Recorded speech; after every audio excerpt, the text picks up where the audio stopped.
Hello, and thank you for joining me for day 23 of 365 Days to Racial Change. My name is Tomlin's Nyback, and we're going to get right into it because we've got a lot of stuff to cover. But let me mention Dr. Claude Anderson. Please Google him, YouTube him. He says a lot of great things. So much so that I bought three of his great works. First was a Black History Reader, 101 Questions You Never Thought to Ask. And I encourage you to get these books because we're referring to them a lot and his ideas and everything. Second book, Black Labor, White Wealth. We'll be referencing this for the next couple days. And Powernomics, National Plan to Empower Black America. Very important. I finally finished that book. I just pieced through it while I'm going back and forth to work.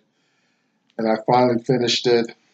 And there's a lot of great things, a lot of great ideas in there that it'd be nice if I could see Black folks come together seriously and make some changes. Also, we are referencing in this year-long journey Uncle Tom's Cabin by Harriet Beecher Stowe. She wrote this, she compiled it back in the mid-1800s, and it's a fictional portrayal of slave life, slave master life, white America, Black America back there during slavery. She's a white female, obviously abolitionist, and we reference that book as well. Okay, as I promised, I want to talk about some timelines. We're through this year. We're going to camp periodically on certain enactment of laws in America, and we've talked about a couple: meritorious manumission, and we'll also talk about ideas as far as the doctrine of unequal exchange. We talked about. And but back in the appendix of this book, Black Labor and White Wealth, Dr. Anderson has a few lists of dates and states and some of the restrictions and codes enacted against Black America. So we're just going to take a quick overview of these from roughly early 1600s to the later 1800s, so 250, 300 years worth of laws. And I wanted to get into them because it struck me possibly about how this constant barrage of laws and changes and restrictions and tightening of control on the Black slave could possibly have a mental deleterious impact on the slave mind and further empower and bring some sense of entitlement to white slave masters. And I also am musing with the idea that these ideas, these events in history continue on. They're passed on from generation to generation, although they are not explicitly written. We don't every year have a new slave law, but to me, I feel a sense of constant encroachment there, whether it's an attack on my wallet in the form of our insurance laws, health insurance laws, want me to pay into a big pot of money and resources, along with groups that are competing with me as a Black man and don't really like me anyway. Or it could be just in the form, we could talk about DACA, the DREAM Act, and empowering, emboldening, rewarding other groups outside of Blacks, and never giving the reparations to Blacks that they have said. We talked about the Freedmen's Bank, where former slaves and former Black soldiers had their money stolen. They trusted this white system to take their money, invest it, and they were expecting returns. but the whole thing just fell apart within 10 years. And I wonder what banks today, what industries today exist from the seeds, those seeds of kernels of monies from Black Americans back then. A lot of it went to poor trade deals, but a good portion, I'm sure, started probably some of our biggest names in the world today. So here we go. We're going to get right into it in a moment. Let me talk to you about a few more points. And if you're on the email list, you probably got the notes are more detailed probably than the video will be. So these laws are more than just a law to make adjustment to slave master life, but I'm guessing that it furthers, it continues the slave master dynamic in American society. And another big problem I have is I'm noticing blacks aren't playing the game competitively and rightly in America. I like NASCAR, so I like cars racing around the tracks 150, 60, 170 mile an hour, right?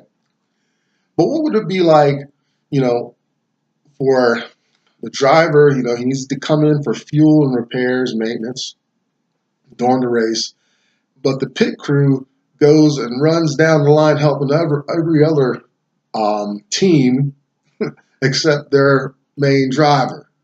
And that seems to be a good illustration of black life in America in general.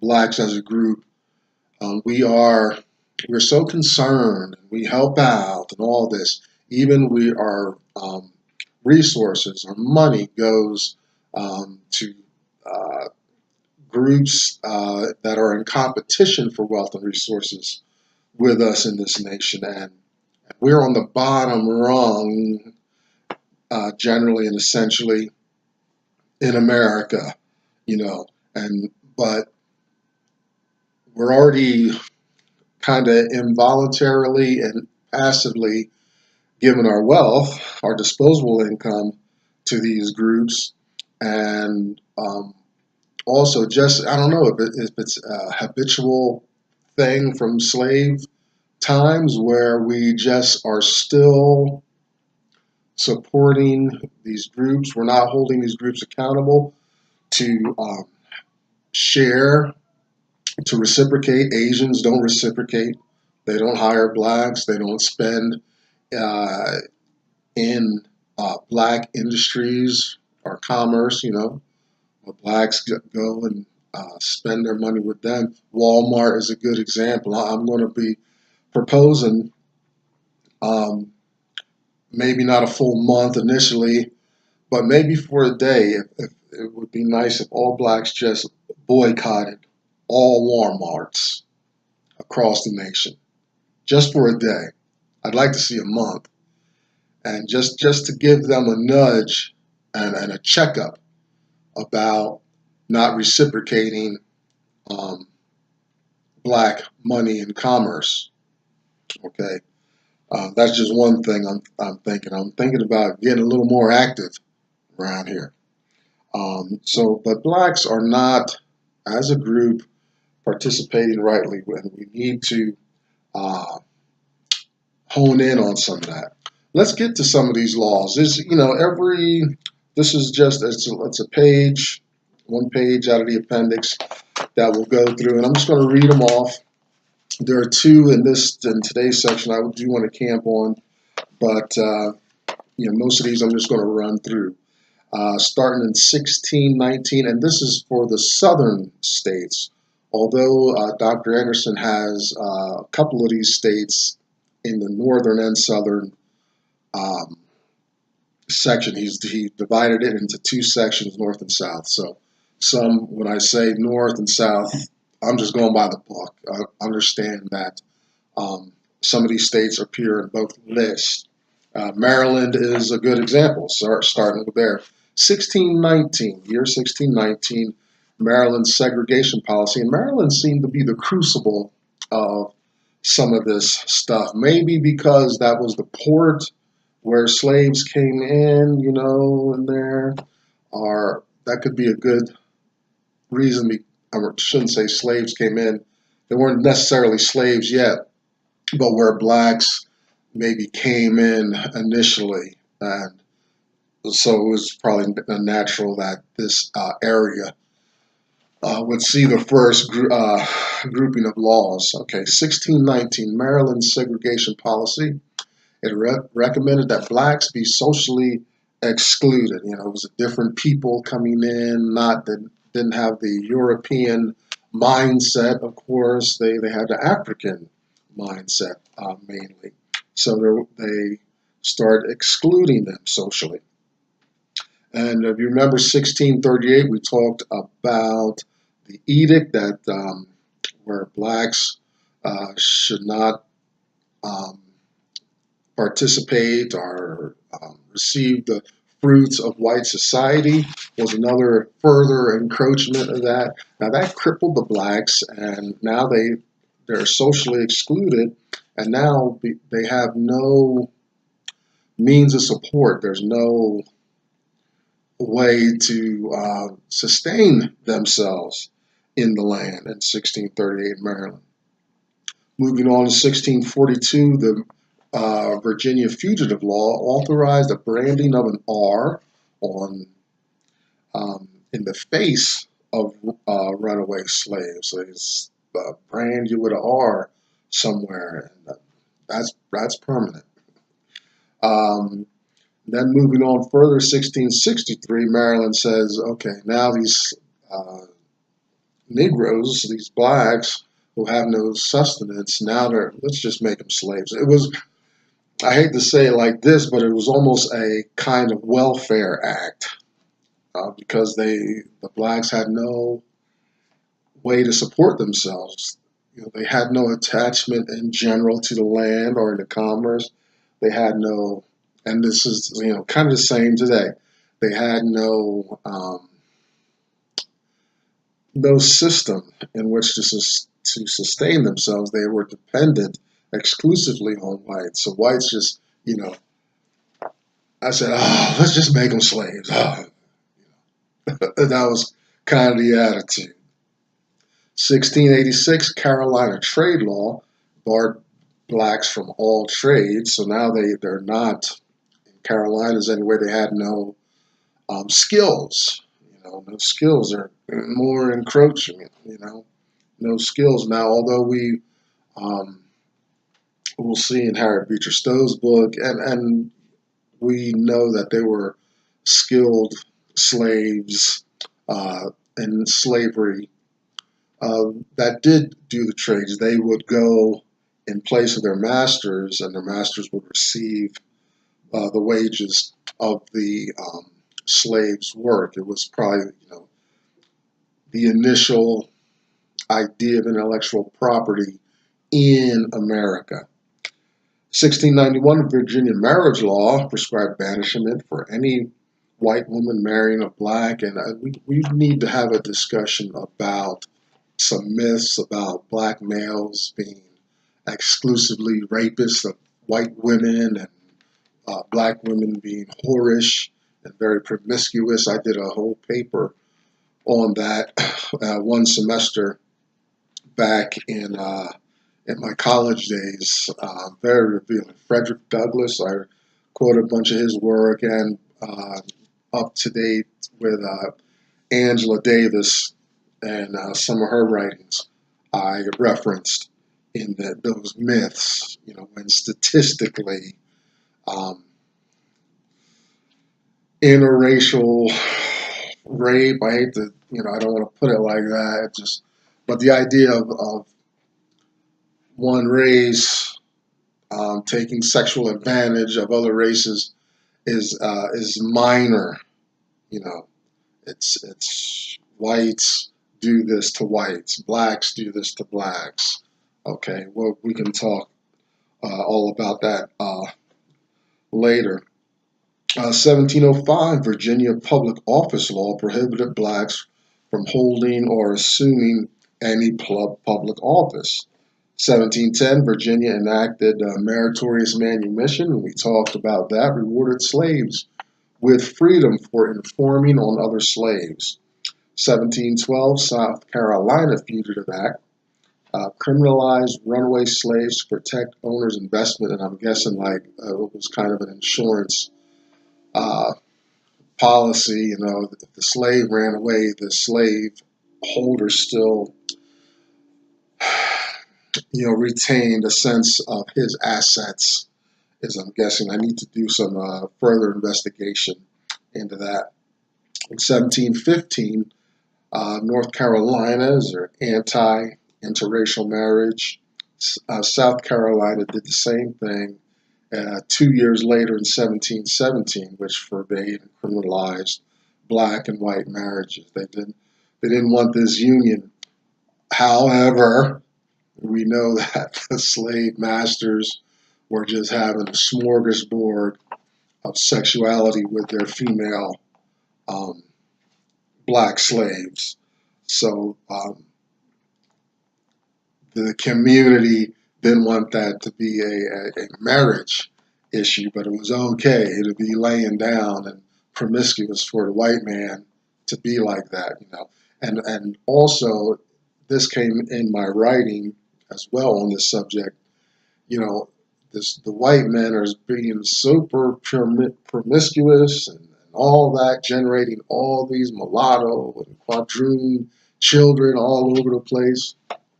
Yet they ascribe sexual misconduct and danger to black males. That's something we don't get it today.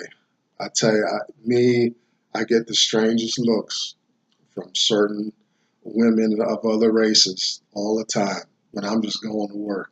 I'm just going to go get a cup of coffee. Yet there's an apprehension, this look of terror sometimes. Yeah, on the face of some of these women. I need to get somebody to follow me with a camera one day because, well, black men know what I'm talking about. Let me put it that way. And 1723, Virginia anti-assembly law impeded blacks from meeting or having a sense of community. Interesting wording there. From meeting with, for, prevented from meeting, but there's a mental mandate in there, or having a sense of community. Let's keep them disrupted, separated, and they did this through a lot of means. Meritorious manumission was a big one.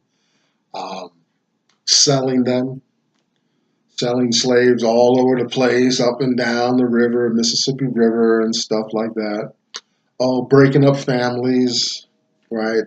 This is a constant mental anguish um, activity performed on black folks over, let me see, I started 1619, so here's 100 years later, this is still going on. We're talking 2.5 generations here, 2.5, 3 generations of constant, you know, I get exasperated if I have to stay at a red light, more than once or twice. You know, in some of these things, let me see, 1700s, it was a lot of this because slavery was such an institution, such a big um, economic engine, at that time. Big industry was slavery was. So that is, I wouldn't have been able to take it. And that's my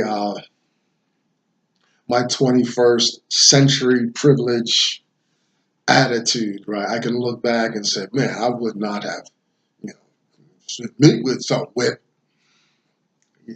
but I wasn't there. Um, So the slaves at that time had their issues, had their, they put up with some stuff. You know, I bet the feeling is the same, yet they were able to cope, sustain, find their ways to move past the mental anguish that just it must have been so heavy and thick. You could probably just see the tension. If I were to be suddenly transported back there, um, I would find the tension would be so real. And I talked to some when I talk to black people from other nations, they comment on American life to them. Where they come from, uh, it's just not like that. America kind of promotes America as a nation uh, just has not found a way to move past it, and they're not going to find a way until they do right by black folks. I can tell you that right now. As long as they withhold, bar, quarantine, um, employ um, uh, complicated um, devices and policies against black folks, it's just going to be a problem in this nation. Um, I'm hoping that before I leave and go on to my next by and by, that I see some serious, permanent change and breaking up of some of America's hypocrisy that's obvious to the entire world.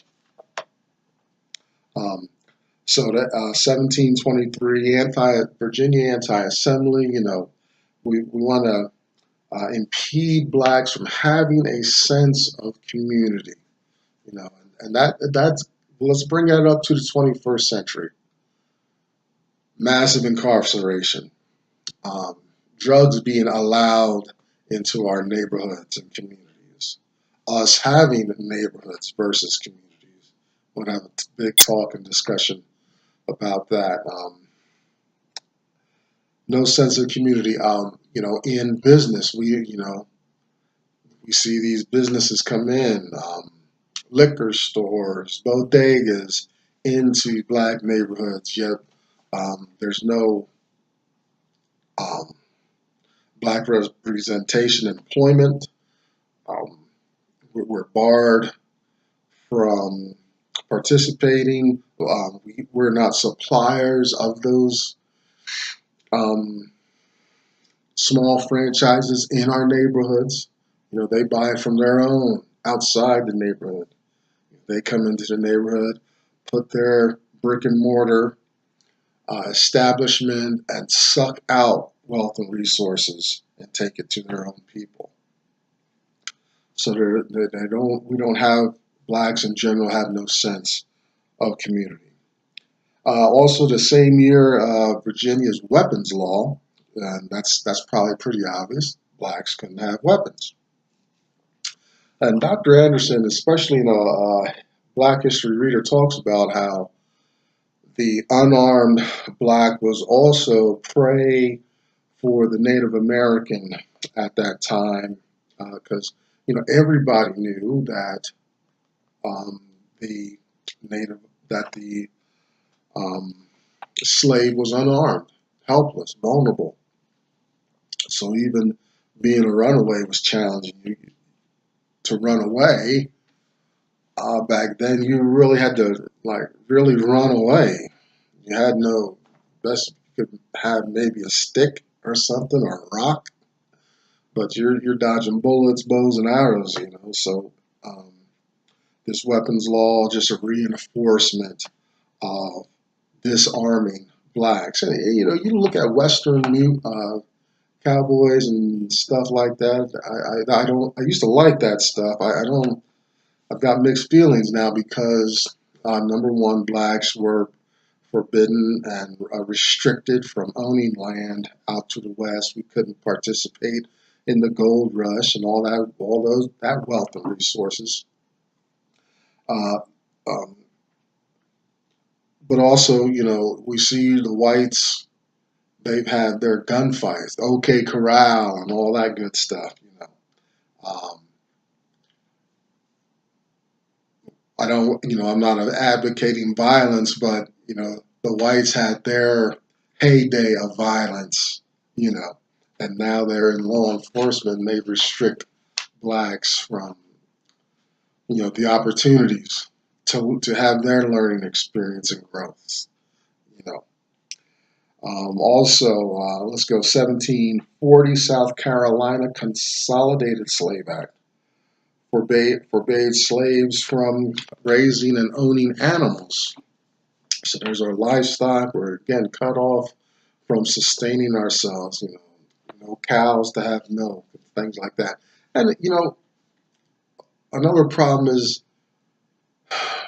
with slave ownership, and there's a whole host of documented um, murders, men being shot dead in the street, black men being shot dead in the street for having a car or appearing better than white men, having crops burned, being hung and lynched, having their animals poisoned.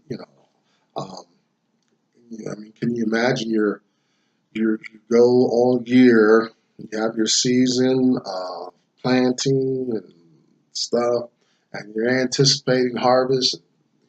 The fields are coming, but whoops, you just had a fire in your field, and you done lost your crop. And what kind of credit did the white guys in town who handled the fertilizer and equipment and all that stuff? Now you got to go back into slave servitude and sharecropping and whatnot. So some of these laws are almost merciful. Okay, it's good. I don't have an animal. That's something less, something you can't kill. I'm still dependent, but at least you can't kill my what's producing my milk or the chickens that I need to kill or the eggs once in a while, huh? My pigs and stuff.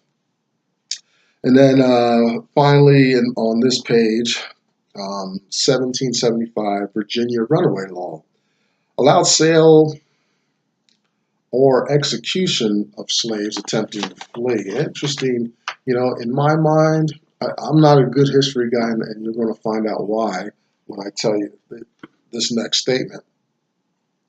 For the longest time, I believed, I was a terrible history student, but for the longest time, I believed um, the Revolutionary War started after July 4th, 1776. I found out just today, January 23rd, 2018 or 19, that the Revolutionary War officially began in 1775. This coincides with that law because you can imagine there's turmoil, upheaval, it's got fighting on the outskirts of the county, and there's um, a lot of probably commotion around the plantations and all that. But they need those slaves to stay put. The slaves were the supply line to even have a war. They couldn't even have had a war without um, the supplies being in place. Now, when I go online and look for information on the Revolutionary War, we find Spain and France took that opportunity to come in and go against England. Because remember, this is a big race. This is racism. It's the race for wealth and resources. And England is like the big bully on the international block. So that England already had a big target on its chest. And so when this turmoil happened on the other side of the Atlantic, Spain and France were like, yeah, let's do something about that. This is our chance. Let's knock out England out of there. So that's one page. We're going to look at, like I said, a couple more days of these dates and these laws and talk briefly about some of them. And we'll through the rest of the year, we'll go in depth about maybe some particulars that stick out to me. Do your own research and see how to fill in history. The way Americans have it, there's a lot of gaps, a lot of high points, and American history has a lot of like I consider like fireworks, right? Boom, white people did this, boom, you know. But how were they able to sustain that? How did they come to that position? You know, what supported these great white historical events? Okay, that's a lot of what I'm after in my understanding of history and Black life. So tune in again tomorrow. This is day 23. My name's Tomlins Nyback, and this is 365 Days to Racial Change. We'll see you again soon. Bye-bye.